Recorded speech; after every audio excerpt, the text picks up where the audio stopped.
Gardener's World has been extended to an hour, and over the next 7 weeks we shall be exploring traditional ideas with a surprising twist. I like a rockery where the rocks take centre stage. Taking it to the extreme. Never before have I used a winch to get a shrub out. Getting a feel for the exotic. I'm instantly getting the impression we're in for a treat. Looking for inspiration. Gardening is grown-ups going outside to play. That, to me, is exactly what it is. And offering tips and advice. So there's some real challenges in this border, but in fact there's some really, really easy solutions. To help you get the best from your garden.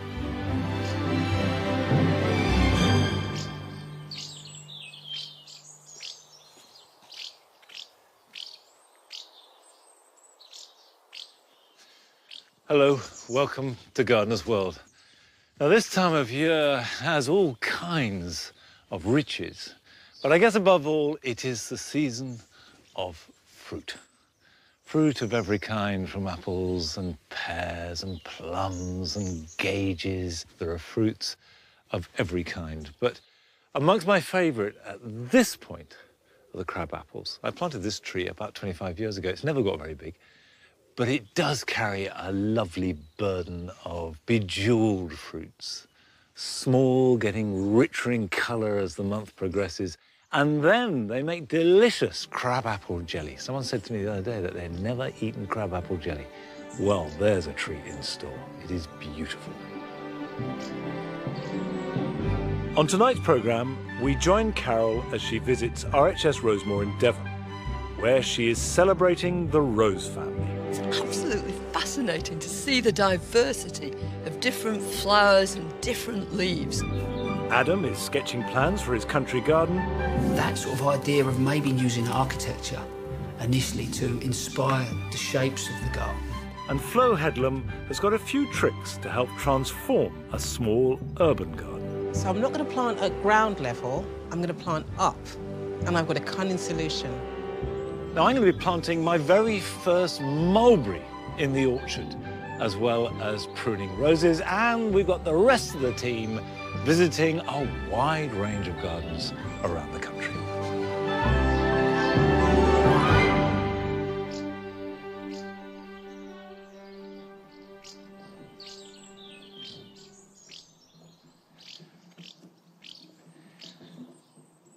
I've got a whole load of wallflowers grown from seed, which are doing very nicely in plugs, but I want to plant them out because if you have a plant in a plug, there's always a moment at which it can only get worse. And if you have a plug like that, you've got a nice filigree of roots on the outside, but it's not wrapping around. It hasn't exhausted the nutrients. So that's a very healthy young plant. But I'd like it to be at least twice as big when I plant it out sometime around the middle or end of October. Now, the only way to do that is either pot it on into a pot or, much easier, plant it out into the garden where it can grow on until I'm ready to put it in its final position. And the only place in the veg garden which is suitable is here. Now, this was a brassica bed. Nellie, why do you always have to fight? We were peaceful, we were calm. You're not listening. There we go. And wallflowers are brassicas. Now, you don't normally follow in the rotation in a vegetable garden brassica with brassica. It normally goes legume, brassica, roots. So next year, I'd expect to grow carrots and parsnips in here, but there will be no harm in just popping the wallflowers in for a month, 6 weeks. They're visiting, they're lodgers in this piece of ground. Right, it's hot. If I put my jacket down now, will you lie quietly? Go on, lie down. So, we'll take the net off. And this has been here against the pigeons. The pigeon population has either increased dramatically or else they've discovered that I grow nice food for them and they've all latched onto it. Now, these are summer cabbages, but some of them are still good.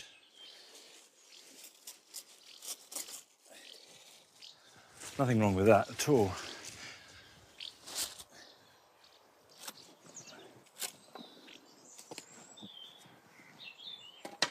That's cleared the ground. I just now need to fork it over lightly. I'm not digging it as such, I'm just loosening it.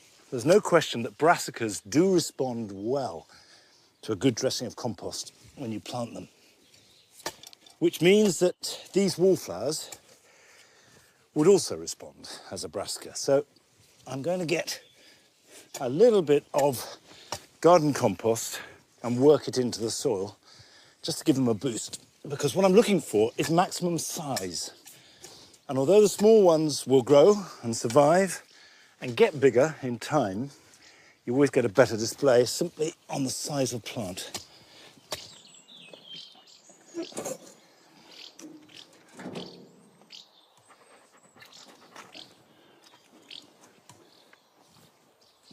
It wouldn't be a compost heap without bottle tops and bits of wrapping and packaging. Surprised we haven't got a teaspoon, kitchen knife. That ring you lost 3 years ago and suddenly mysteriously pops up in the compost heap.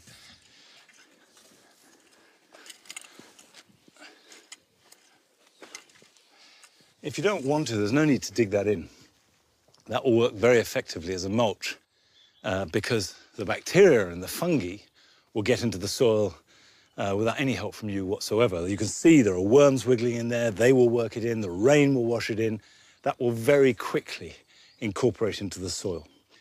So I'll just leave that and plant through them.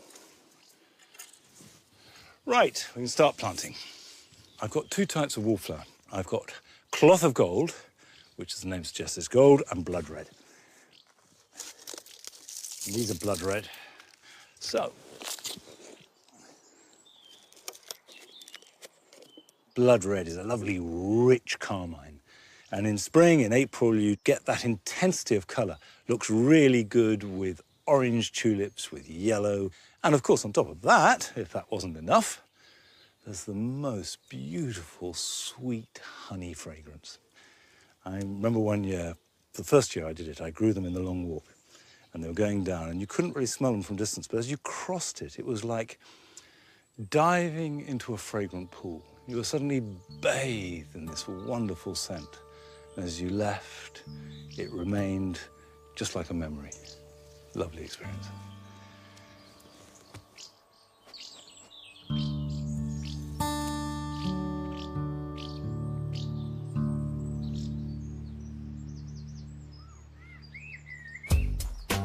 Now, it's time to join Carol as she returns with her series on plant families at RHS Rosemoor in Devon. And this week, she's looking at the rose family. There are over 400 plant families with more than 300,000 species. Family Rosaceae contains more than 2,500 species. When you gather together members of the rose family, it's absolutely fascinating to see the diversity of different flowers and different leaves, but there are striking similarities too. If you look at a typical rose, it's got 5 petals. Go on to the strawberry, 5 petals too. The potentilla, this gorgeous gilenia too, although they're a completely different shape, but it's still got 5 petals. And another characteristic that a lot of them have in common is when you look at these flowers, inside is a cluster, a positive pom-pom of these stamens, each of them with an anther and each anther loaded with pollen. All the rose family make masses of pollen, but they make no nectar at all. So it's these big bright flowers that bring in the insects in the first place. Another way to garner clues about who belongs to the rose family is to look at the leaves. They're almost always alternate. In other words, instead of being opposite one another, they're on the other side of the stem and a bit further up. And if you look at the leaves of this physocarpus, you can see another factor that lots of members of the rose family have in common. They've got this serrated, toothed edge to them. That's true of this and most of these other examples here. You'd hardly believe that this was a member of the rose family, but it is. The Rosaceae family includes many shrubs, such as potentilla, prunus and pyracantha, and several valuable herbaceous perennials, including geums. Geum is a real garden stalwart. and are a huge boon in any garden that can offer them moist, fertile soil and shade from strong sun. The family Rosaceae is blessed with all manner of really special, exquisite trees, like this gorgeous example here. This is a hawthorn, but it doesn't look at all like the hawthorns we're used to seeing in our hedgerows. It's got these big, shiny leaves, and the berries are big, and there are lots and lots of them. And in autumn, they're going to become the most delightful colour, pink and crimson. And this is yet another member of the same family. It's a crabapple. At first sight, it looks nothing like one. We're used to crabapples being big fruit, but here they're tiny, and they're preceded in the spring by dainty white flowers that absolutely smother the branches. All these trees are fully mature, so you can imagine being able to accommodate them in any small garden.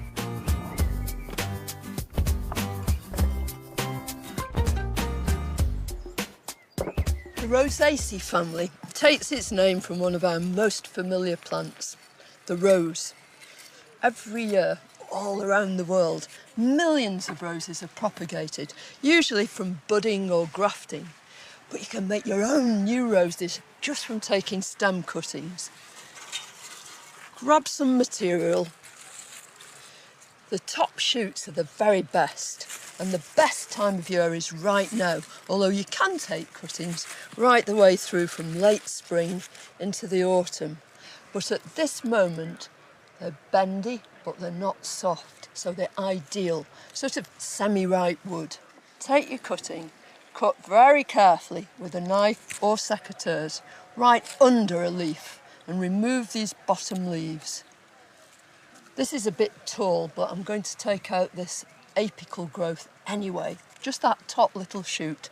That means that when the cutting roots, it will tend to grow sideways, and that's just what you want, a nice bushy plant. And then you can use anything to do this, but round the side of a clay pot for preference. Clay pots are great because they're porous, so the cutting is never sitting in soggy compost. Push your cutting down right to the side until that bottom leaf is actually level with the soil. You want to make sure that the cuttings don't touch each other if possible. And again, insert it so that that is parallel. So 3 in that pot I think is fine, it's adequate. And then once I've done that, I'm going to cover the top of this with grit to retain moisture, to ensure that weeds don't grow on the top, and to make sure that it doesn't rot. Water it really well and then put it into a nice bright place, but out of direct sun. After a matter of weeks, if you take them at this time of year, you should get decent rooted cuttings like this, and it's at that stage that you can pot them on individually. And then, this time next year, you can put your new roses out into the garden.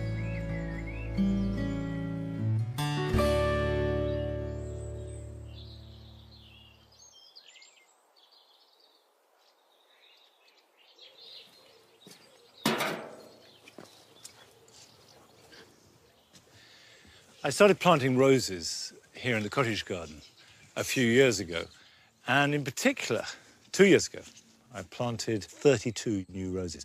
Now, last year they were very small. This year, they've thrown up like this one. This is William Lobb, a moss rose, a huge, great shoot. And then the ones on the left, which are about 3 or 4 years older, are now very vigorous. And it's quite common when you plant new roses to have erratic, irregular growth.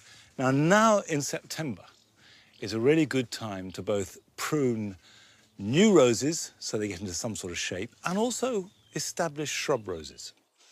Don't worry about summer pruning or winter pruning or provoking growth or restricting growth or anything like that. Just get it into shape. So if we take that stem there of this rose and just cut that back, immediately the bush is starting to feel roughly the sort of shape I want. So likewise, back here, we've got some that are getting a little bit tall, and I want them to spread a little bit more, so we can just tip them back. This is a Gallica, one of my favourite roses of all called Charles de Mills, which has a flower that is a lovely cherry, rich, pinky red. And it looks as though a knife has cleanly sliced it in half, like cutting an orange in half. So the petals are completely open and exposed. It's a fabulous rose. So I want it to be in as good shape as possible to bear its flowers next year. This one can be cut right back to there, and I'm holding that as gently as a man can hold a thorn without it sinking deep into his flesh. That couldn't be more bristly if it tried. If you've got more established roses, like the ones in these beds, which are now 4 years old, this time of year, the best way to treat them is get a pair of shears or even some hedge cutters and just trim them evenly. Just clip it over neatly so it's a neat shape.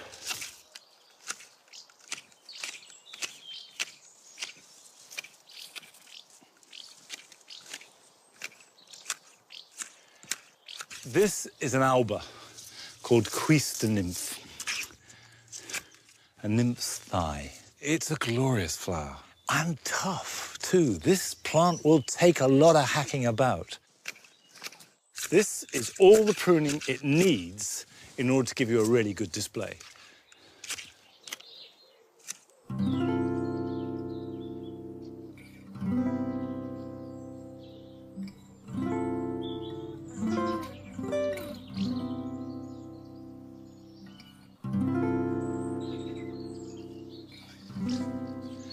Whereas most roses do their flowering in summer, there are some that are remontant, that come back.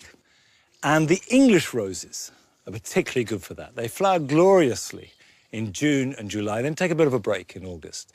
But now in September, they're coming back with a second flush and will go on flowering well into autumn.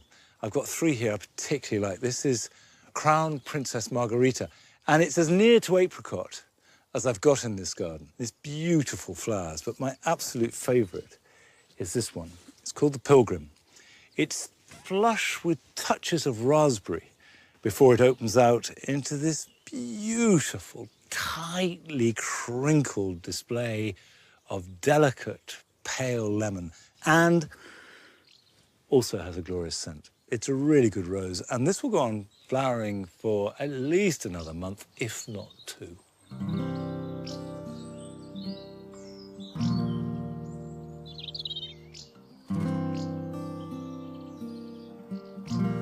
Most of the fruits of this time of year are members of the rose family, apples and pears, but also plums and greengages and damsons, some of my favourite fruits. And whilst a lot of us have these trees as individuals in our garden, plum orchards are becoming increasingly rare, whereas they used to be very common, particularly in the area around Worcester and Worcestershire.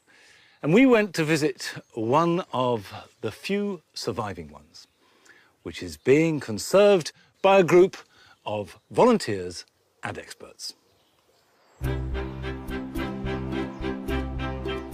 This orchard is mainly centred around Persian yellow egg and purple Persians. They were probably planted early 1950s, when there was still a call for plums, particularly in the Birmingham markets and down to London. But sadly, the plum industry here was on the wane by then. The heyday was really late 1800s, beginning in the 1900s.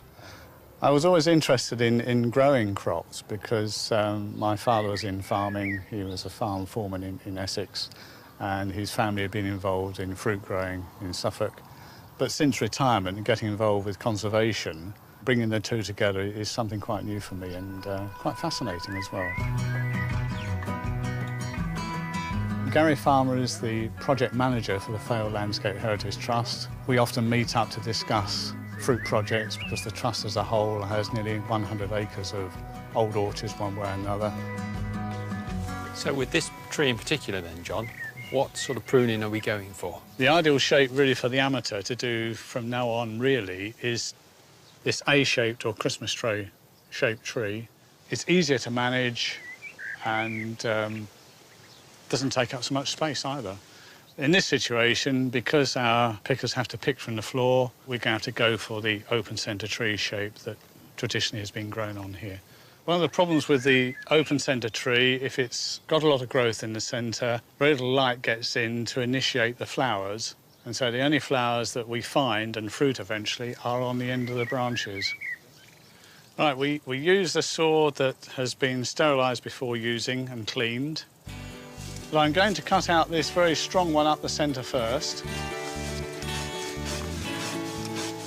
Okay. Now I'm cutting at a slight angle so that we get runoff of water if necessary in the future. Now at this point, people are undecided whether they should paint the cut or not. If you suddenly find rain is threatening, then it's worthwhile painting that cut, particularly as it's quite a large one. You can use a proprietary pruning paint to stop the ingress of things like bacterial canker. But you do need to do the painting within half an hour of making the cut so that you actually keep the spores out.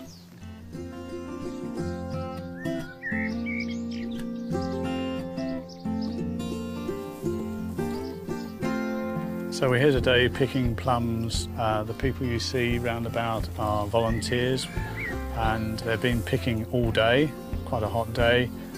But this is a reasonable crop here. We're getting a good sized plum. We're picking something like 60, 80 trays. It's quite a fruity smelling house this time of year.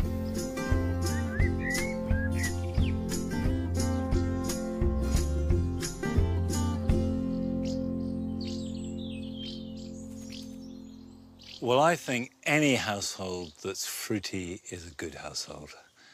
And at this time of year, there's so much to choose from, but my guess is that not many people will be harvesting these. This is a mulberry. Oh, it's really intense taste. Fabulous fruit, makes fantastic jam, and also the tree is one of the most beautiful garden trees you can grow. The one thing I would say about this fruit is nothing stains like a mulberry. And probably my lips are all red having eaten that one there. So I want to plant one here in the orchard, and it's the first mulberry tree I will ever have grown. I've often sat beneath them, I've harvested the fruit, but always in other people's gardens.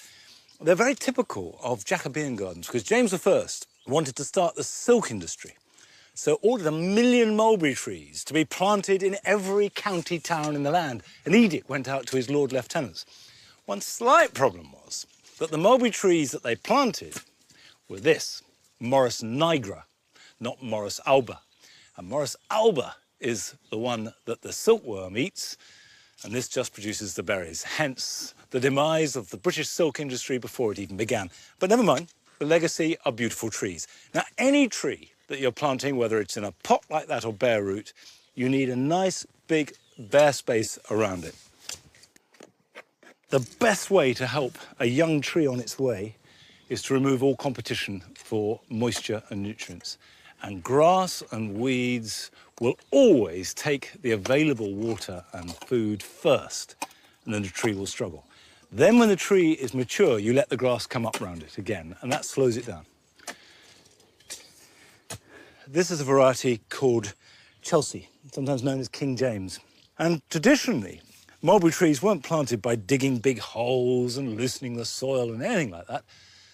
They simply took a branch, the thickness of an ankle and 5 foot tall, and hammered it like a post into moist ground in winter, and the tree grew. Now, I'm going to add a little bit of biochar. This is mycorrhizal fungi mixed up with charcoal. Really good for giving trees and shrubs a start in life. So we take that out. It's a nice, healthy plant, and we'll put that in there. Yeah, that's about the right height. That's good. And when you're adding mycorrhizae or biochar, you do need to spread it directly onto the roots.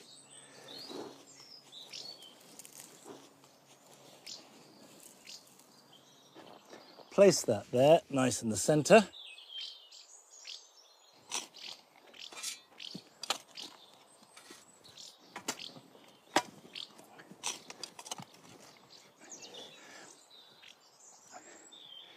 Now, I'm going around, I'm firming this in really well.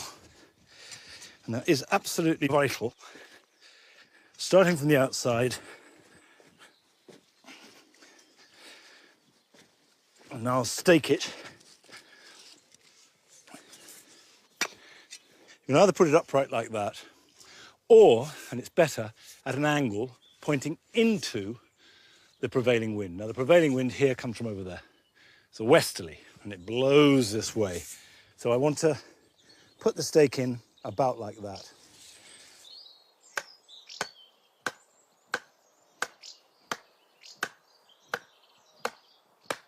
That's pretty secure.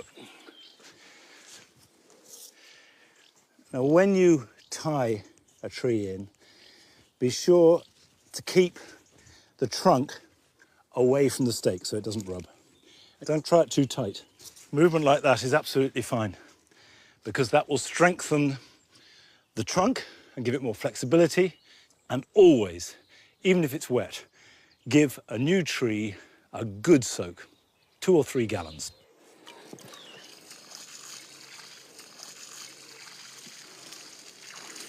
So you water it and then finally mulch it. And mulch it well. So you put all the goodness on top of the soil, not underneath it. You don't need to mulch with your very best compost. Anything that's going to keep in the moisture and suppress the weeds is worth doing. So bark chips, even gravel is better than nothing.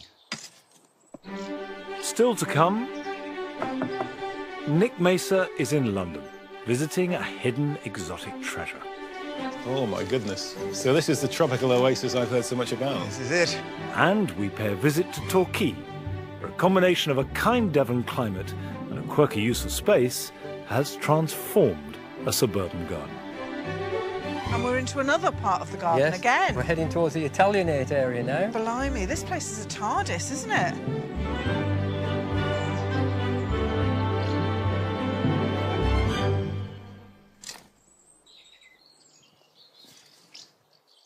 Now, this tree is a very welcome addition to what is becoming an established orchard. But 25 years ago, when we first came here, there was nothing. There was just an empty field. So I know exactly that mixture of excitement and slight trepidation that Adam Frost is feeling as he tackles his new garden in Lincolnshire. He introduced us to the plot last week, and now he presents some of his plans. May is that wonderful time of year where the garden really starts to come to life and our gardens feel fresh and renewed. It's just a few weeks since we moved in, and so things feel really exciting, like a brand new beginning. So I just want to give you some idea of how the house sits within the garden.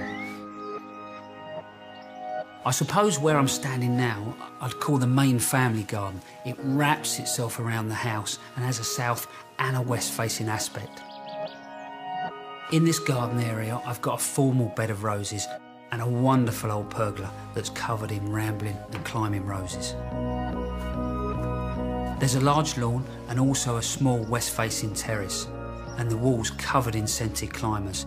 And of course, I've got that beautiful old wisteria. So adjacent to the family garden, I have what every gardener dreams of, a walled garden.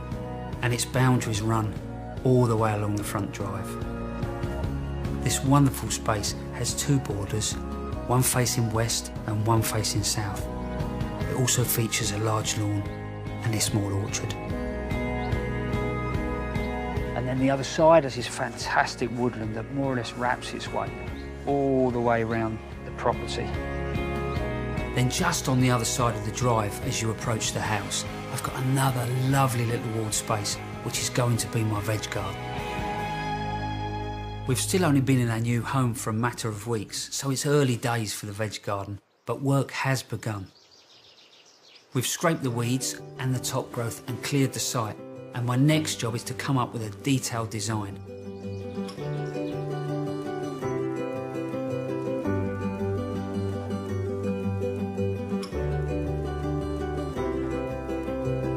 One big thing when you stand down the sort of bottom end of this garden is actually you look back at the house, at these lovely sort of little Georgian detail windows. That sort of idea of maybe using architecture initially to inspire the shapes of the garden. And remember, everything that, you know, designs off the house, all those first set of hard materials and pathways, that's your sort of last connection with the architecture of your house, and that really sort of sets the platforms and the connection with your wider garden. So, great place to start. You know, as I said, this is not to scale at the moment, so this is just pouring out ideas on a piece of paper. So what do I want? I want a greenhouse, because actually I want somewhere that, you know, I can grow veggies all the way through, and I want to put that maybe in the centre of the garden so that that gets really good light levels. So I know that actually down here is east, and up the top there is west, which is really important, you know, where that sun rises, where it sets. Greenhouse is going to get good light all day long. Maybe the cooking area sits in up here, so that sits next to the greenhouse. Cold frames is another thing that I want, you know, to sort of harden stuff off, grow seeds, get stuff ready for the next year. So what else do I want from this space? I like the idea of actually building some hotbeds, you know, the idea that I can grow veggies sort of going into the back end of the year, or even, you know, after Christmas. Even maybe next year we might grow some melons. So that'll be a nice big raised bed. Maybe I need some height somewhere else. At Barnsdale, Jeff used to grow asparagus, you know, in raised beds because you're on a clay soil, and they love that free draining soil. So maybe it would be lovely to have a raised asparagus bed. So sort of keep the ideas nice and free and flowy. Maybe there's some planting up above the greenhouse. And there you go, look down on it. You know, it's a series of simple shapes. All right, you can talk about design in much more detail, but in its simplest form, you know, looking down, garden design is about space, but it's about shapes. Just have some fun. But there is one feature in my garden that definitely doesn't need redesigning. But this wisteria did not disappoint. The flowers were absolutely stunning. I mean, the scent was fantastic. It's like I've had to be drawn here every day just to have 5 minutes and actually just enjoy it. And maybe that's what we don't do enough of sometimes, is just enjoy our gardens. I think it's the whole season with wisteria. You know, now it's gone on to that really sort of lush green growth that looks beautiful. It just gives you a warm feeling.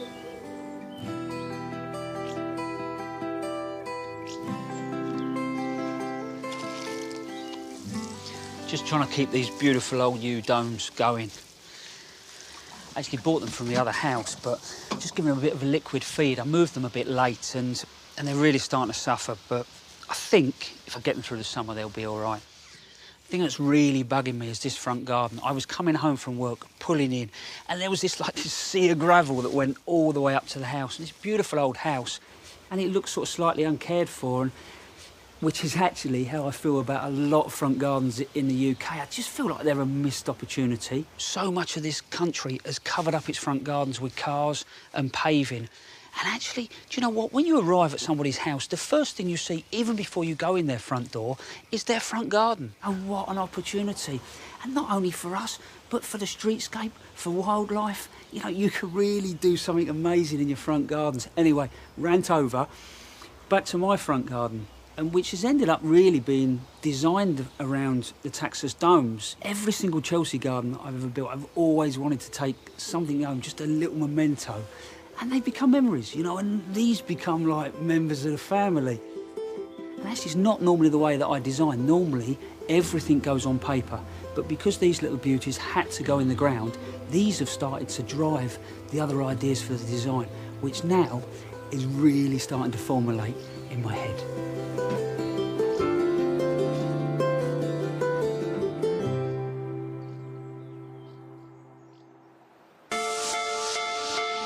Whilst Adam is developing his beautiful country garden, Flo Headlam has been visiting urban spaces in her series on greening grey Britain.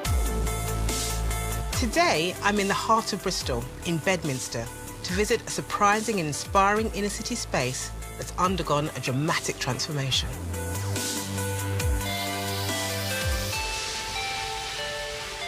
Hi, Steve. Hi, I'm Flo. Hi, Flo. Hi. Welcome to Windmill Hill City Farm car park. It's not a car park now. What's the transformation? Well, I started work here about 5 years ago as chief exec, Yeah. and got a little bit fed up walking through flat tarmac expanse to get to what should be a city farm. And so I had a chat with local people and some trustees and said, how about we green the space up? So tell me, how did you build the garden? Well, we started with some big ideas about what we wanted the space to be.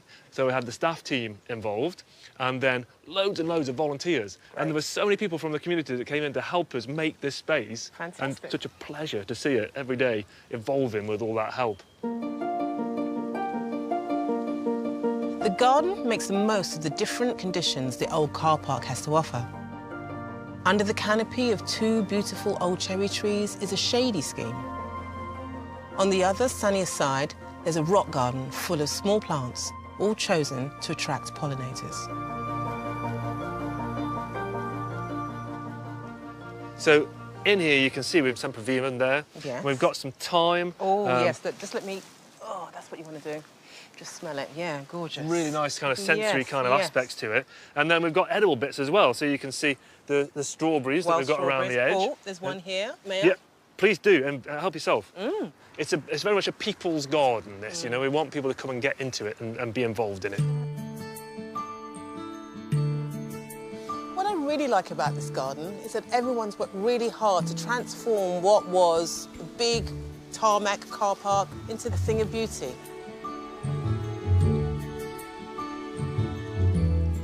The solution here was to build raised beds using railway sleepers. That's fine if you've got a car park, but what if you've got a tiny grey space that's aching for some green?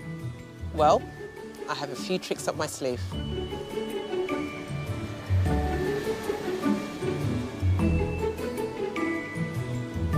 This is a small urban garden where space is a premium.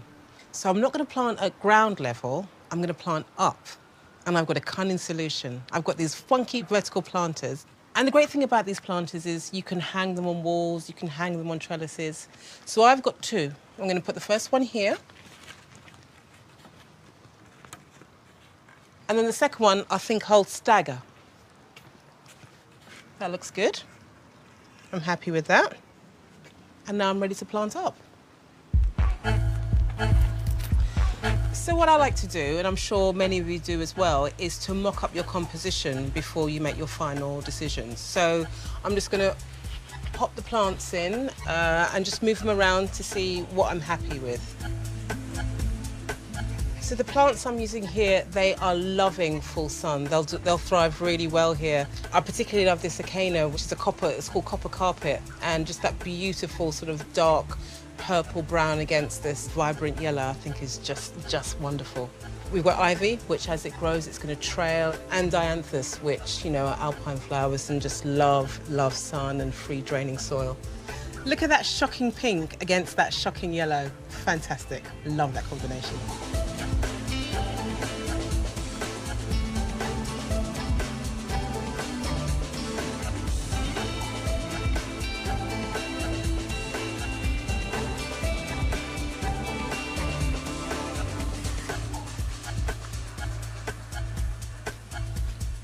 Yes, that's it. It's time to add the compost. I'm adding water-retaining granules to help conserve moisture.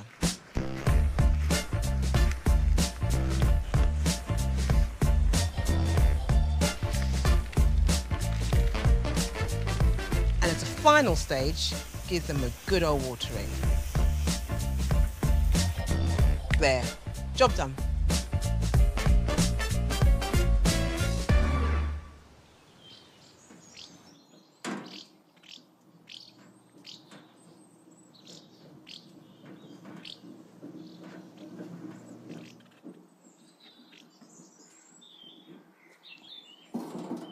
There's no question that just a little bit of colour and life improves the quality of everybody's lives. Passers-by, people who live there, everybody benefits.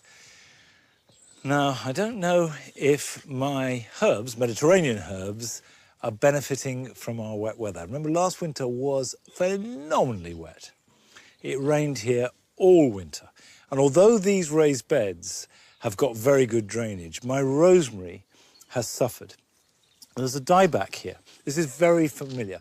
It's probably a kind of phytophthora, a fungal problem caused by damp. Not just damp in the soil, which the rosemaries hate, but also dampen the atmosphere. These plants are wet day in, day out. They store the damp, and of course the fungus loves that. So what I've got in the habit of doing is taking rosemary cuttings regularly and growing new plants and just accepting I'm going to have to replace plants most years. Luckily, rosemary cuttings are very simple, and now is the perfect time to take them. Now, what you're looking for is nice, straight, new growth. It's got a little bit of bendiness, but also firm enough, so it's not going to just flop as soon as you cut it. So we're looking for growth like that. That's perfect.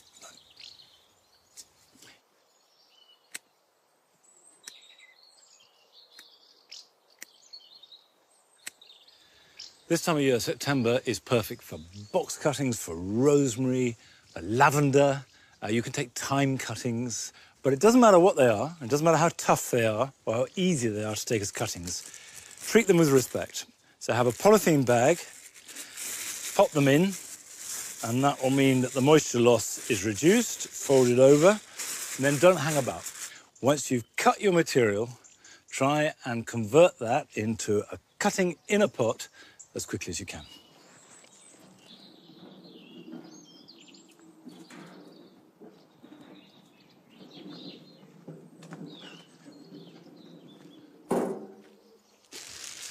Now, before you open the polythene bag, prepare a really good, gritty cutting mix for the compost. Mix 50-50, either with horticultural grit or something like perlite and vermiculite. What you're looking for is very free drainage indeed.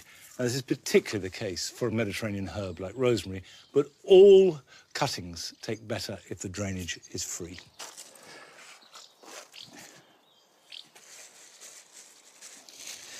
And if you take out a suitable cutting, now what you don't want is all that foliage, because having cut this plant, it is essentially dying. So we need to put it on life resuscitation. So we strip off these lower leaves, is reducing the demands that are made upon it, and cut it ideally just below a leaf node, but don't be too precious about that. And then put it in the edge of the pot, right down. Very similar to the way Carol took her rose cuttings. And you put them around the edge of the pot because it loses moisture less quickly. It just makes them dry out less, and that really is what the race is about. If you can develop roots before the plant dries out, it'll survive.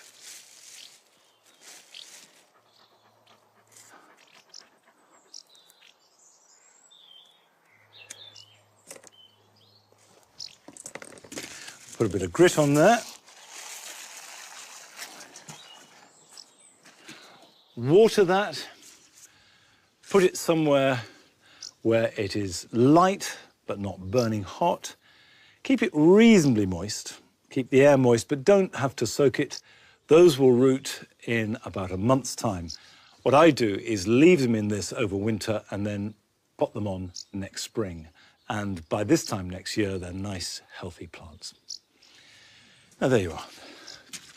Cuttings that everybody can take. And here are some other jobs that everybody can do, too. The worst pest for vegetable growers across the land at this time of year is the cabbage white butterfly. The butterfly itself is charming, but its caterpillars can devastate any member of the brassica family. The best way to deal with them is to check each plant, turning over the leaves, and simply remove any caterpillars that you find. If, like me, you sowed root vegetables about a month ago, it's important to thin them carefully, leaving an inch or two between each plant to give them a chance to grow nice and strong before winter comes.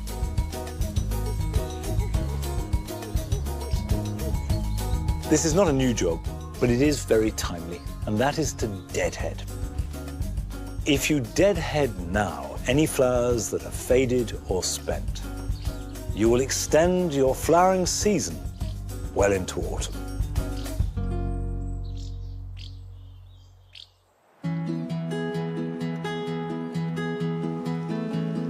Now, inevitably, the plants we choose to grow and our gardens say a lot about ourselves.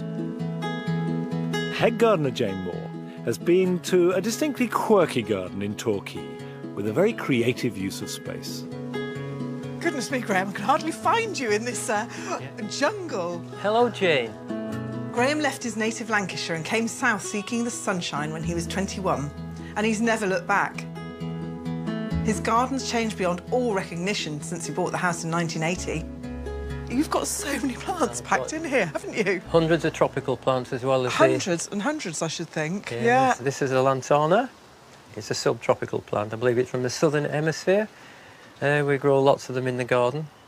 That's a cracking, a beautiful one over your shoulder there. Look Yes, at that one. it's called tiger eye. Oh, isn't it lovely? Yes. What a little beauty. Here we are. This is the blue acroma. Oh, they just dropped. Ah, there's one. Yes.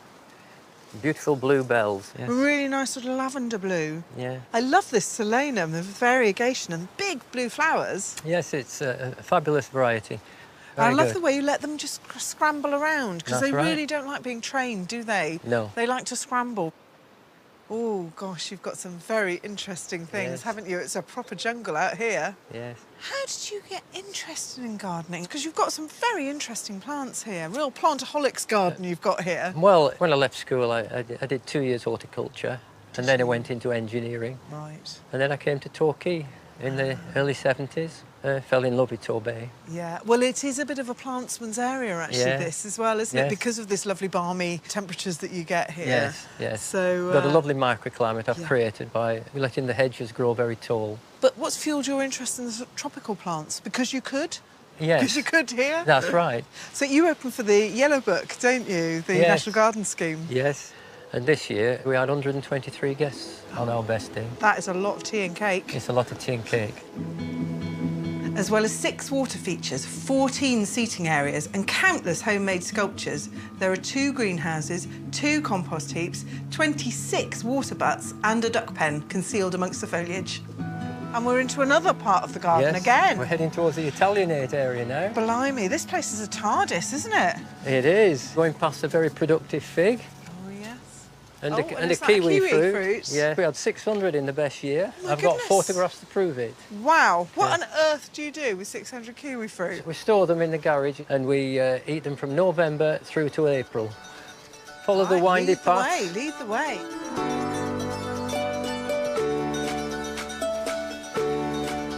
Graham, I just love this garden. It's such a plantsman's paradise, but it's also got a great sense of humour. Yes, I think gardening should be fun. I agree. Just come through the African area there, past the bog and under the plum tree.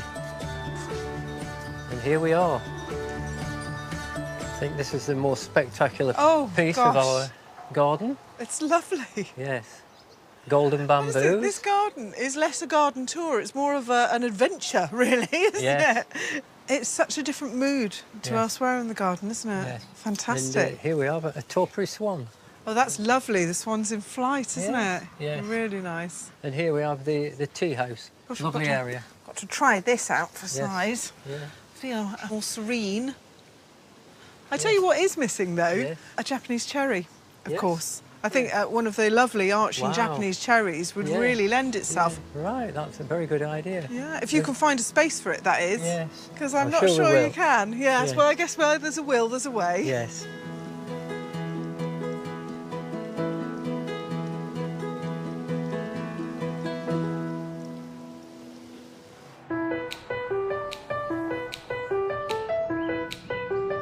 In the second part of his series on exotic Britain, Nick Mesa is in London, visiting a garden that is as far removed from the hurly-burly of city life as could be imagined. I'm in Islington, North London, deep within the heart of the urban heat island. This is something created by people, buildings, traffic. It raises the temperature of London to a few degrees above the surrounding countryside and allows all manner of things to be grown here that you couldn't otherwise grow. I've come to see an exotic courtyard, and I hear a Mexican-themed roof garden.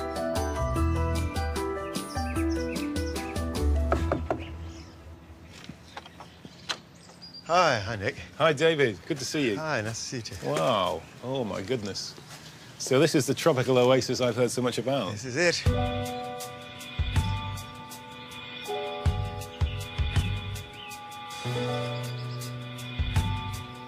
I'm loving this view down here. Such a tropical feel. Yeah, the idea is for it to be as little like London as possible. Sure.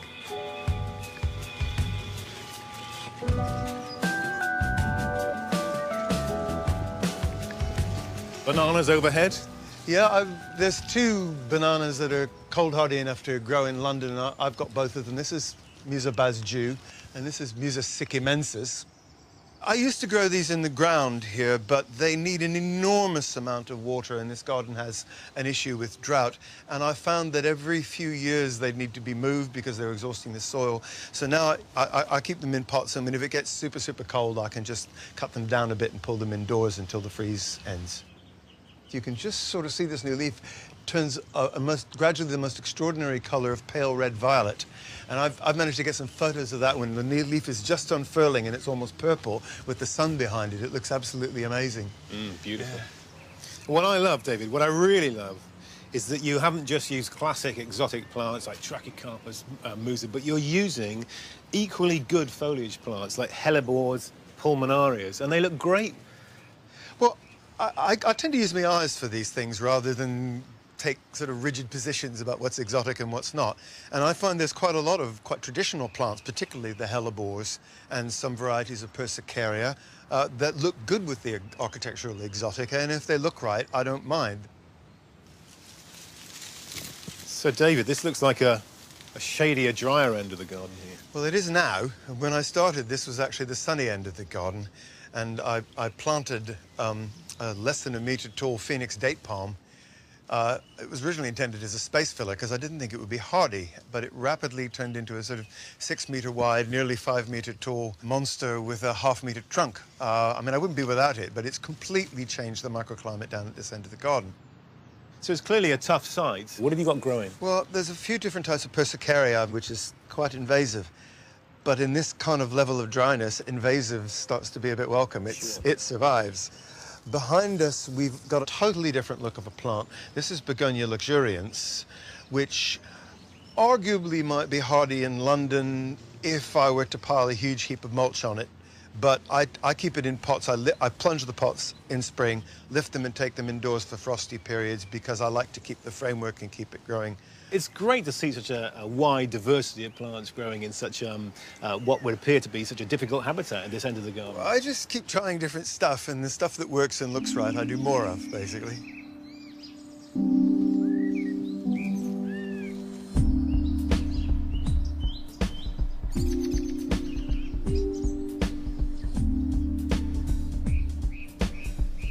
Wow, the roof. That is considerably different, isn't it?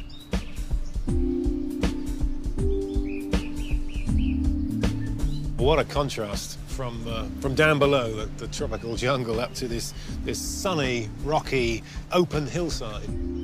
We have Mexico here with the agaves, rosemary sisters from the Mediterranean. A lot of Mediterranean. Aloes from South Africa. That's right. And what do you put your success down to, then? Treat them mean, keep them keen. I think a lot of the plants on this roof are selected because they actually quite like growing in the very shallow soil, restricted conditions. Not only the agaves, but things like rosemary, which seem to pick the most free-draining, gravelly, and least hospitable parts of the roof. The advantage of having the very shallow soil is that plants that don't like winter wet, they might get wet for a while in winter, but because there's so little soil, they dry out pretty quickly. Yeah. And because this bit of the garden, this bit of the green roof is on quite a steep slope and is the sunniest bit, this is where I've tended to concentrate the xerophytes, the plants that like dry conditions and dry soil. This is Agave foliifera. This has been up here for about 15 years, I think. I trialed different types of agave up here. And then we had a huge long freeze that many gardeners will remember in 2010. And it taught me which 3 of them were hardy, because I lost all the rest. the Mediterranean shrubs, particularly, I've discovered that this family, this tribe of cistus, they just love it up here. I think it's not dissimilar to where they grow in habitat, which is sort of cracks in the sides of mountains, fighting their roots into the rocks and things. The biggest and probably most successful one is this one, which is Cistus cross danceroi decumbens. It's forming itself into a very large shrub, and it's starting to block my path now. I think I'm going to have to relocate my path because the cistus comes first. I've been deeply inspired by your roof garden, especially, David. I love what you've created here. I'd love to create one myself one day. Well, I'll come down and help you with it. Thank you.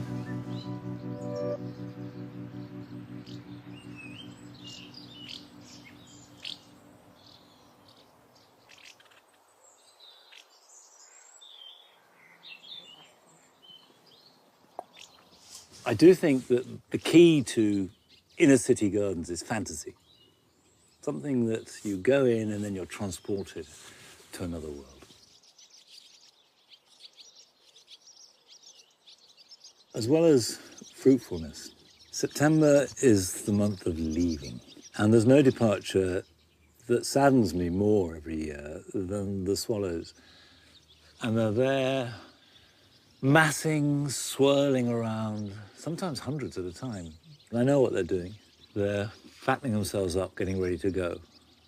And sometime in the next week or so, suddenly there'll be an absence. And that's it. And then you just have to wait to that fabulous day, sometimes around the second week of April, when the first one, tired, comes back. Come on, Lige. Let's get on with it. Come on. Well, the swallows may be heading south for warmer weather, but what's in store for us this weekend?